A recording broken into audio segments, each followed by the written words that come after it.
Starting weekend rotation yet? Yeah, we're going to go Emmett Olson on Friday, Jace Kaminska on Saturday, Caleb Clark will go Sunday, and then we're going to leave the fourth game open, TBA. Does the adrenaline get going for the coach the way it does for the players to get the season open?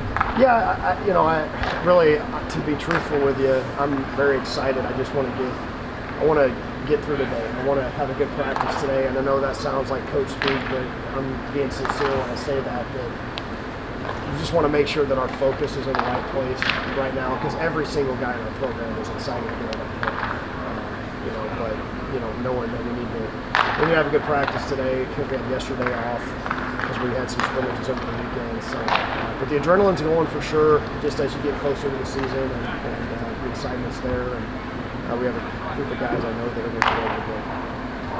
What have you seen out of Emmett that give the staff the confidence in him taking the ball for the first game? Yeah, I mean, he was our guy last year to end the season. He was our horse. He took the ball in some really big spots. Had a good fall. Has had a good spring. He's going to give us a shot. I think he's a competitor that can kind of set the tone for the weekend. Kind of been a trend for us, and maybe not necessarily by design. We've gone left-handed on Friday nights. I do think that can create some matchup issues for the weekend. Guys maybe not putting their starters out there against a left-handed pitcher. So, and you got to hit your way on base and score runs. Against those guys, you're not going to be able to do a ton of hit and runs and steals and that kind of stuff. So he's been really good, really competitive. Each one of our guys knows that he's going to go out there and compete.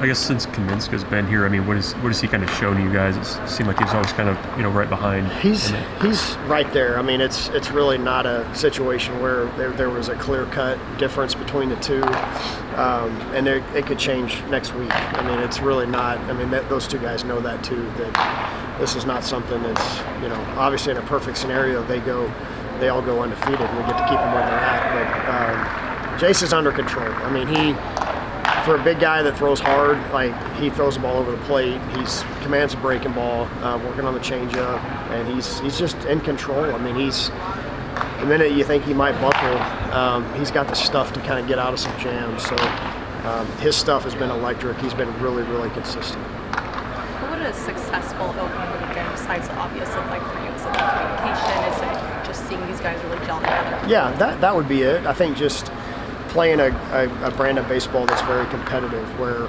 if we get punched, we punch back. Or if we don't get content over the course of the game, where if we have a chance to stretch the lead, we do it. I like the kind of just that team aspect of it to show up, where guys are picking each other up if we make a mistake. Don't let it turn into two.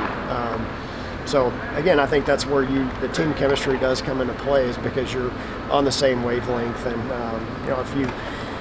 we're going to try to put our guys in the best position to succeed, and if we do that as a team, then I think the results will have a chance to be where we want it. Is it important to start fast, so to speak? Yeah, I think it's always important to start fast, especially with our offense. I mean, if we can score first, and I think we can put the pressure on the defense a little bit, get them on their heels, and we've got some guys that can run, and maybe get them more fastballs for some of the guys in early order. I mean, it's always important to start fast. I mean, the statistics say that if you score first, you've got a pretty good shot to win anyway. But we want to be a dynamic lineup where 1 through 9, even if we don't score, I mean, that's really probably as important as anything, is even if you don't score, are you having extended innings where the pitcher's having to throw 25, 28 pitches. If he's got to do that 2 innings in a row, then a lot of times you'll see it in that 3rd inning show up. What's the outfield picture looking like right now? It's a little bit in flux. I mean, I think Burnham has probably solidified himself as our center fielder right now. Casey Burnham, he can really go run the ball down. He's the fastest guy on our roster. And I think you're going to see kind of a mix and match on the corners, just maybe matchup based. We feel like what pitcher we're facing, maybe we can put a guy out there. We've been working Fisher out there in the outfield. That's where he played at Southern Miss primarily. He gives us a left-handed option. Blake Mosley's been an infielder by trade. We've had him in the outfield a little bit as well. So I'm having an open mind about what that's going to look like. We obviously have Anglem, Evans, Sartori, Jessen. I mean, Gabe Swanson's played well. So there's some options there of guys that maybe we'll just try to find, pick the right spots for. Can you share where your team's at health-wise entering the regular season? Yeah, we're going to have some guys on the shelf that'll kind of clear up the roster picture a little bit. Caden Brumball will be out for the year. He's had an injury, kind of a fluke deal in practice, so he's had surgery. He'll be out for the year. That's a tough one. He was poised to play quite a bit for us. Trey Fromm is another that was going to be a back end of the bullpen guy for us potentially that we've yet to see. He wasn't healthy in the fall. Unfortunately, we couldn't get him ready to go for the spring, so he'll be out. And then Hayden Lewis was one that had surgery after fall ball, so he'll be out as well. We've got a couple other guys dinged up. CJ Hood will be unavailable, and Bryce Hughes right now is a little dinged up as well. Only fitting that we have a snowstorm coming and you guys are going to California, right, Will? Yeah, we're crossing our fingers that we don't have too much ice that we can get out in the morning.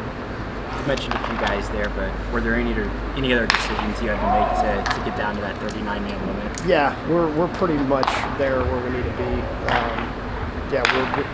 That's kind of cleared itself up a little bit with the injuries and some of those things. So, any guys that for sure you're insured? We're pretty close. I mean, again, some of it we'll have to see how the season plays out, to decide if we're going to keep the red shirts or not. There may be a guy that we decide to red shirt before the season, so we're pretty close. And Will, what's different about Max this year, just maybe mentality-wise, going in his third year? I've seen him have a lot more fun this early spring. I could really kind of tell at this time of year that him and Bryce Matthews are putting a little pressure on themselves to go kind of be guys as sophomores. I've seen him, and I think maybe part of it's the position change, playing second base. It keeps him a little more engaged, and Bryce is right there with him in the middle, so those two kind of feed off each other. So I've just enjoyed his mentality. I mean, he's a guy that, and I think he feels less pressure because I think what we've seen is we have more protection probably around him too, and we hope it plays out that way. So he's been great. He's had a great attitude. He's been, I don't think he's putting any kind of unnecessary pressure on himself, and he's played great defense. We've turned a ton of double plays with him in second base, and he's kind of hopefully just be a piece of the puzzle in the offense this year, where, don't get me wrong, I'd love him to be a first-team All-American, but if he's not, we've got some other guys around him that can pick him up. Thanks, Coach. Thanks. Yep.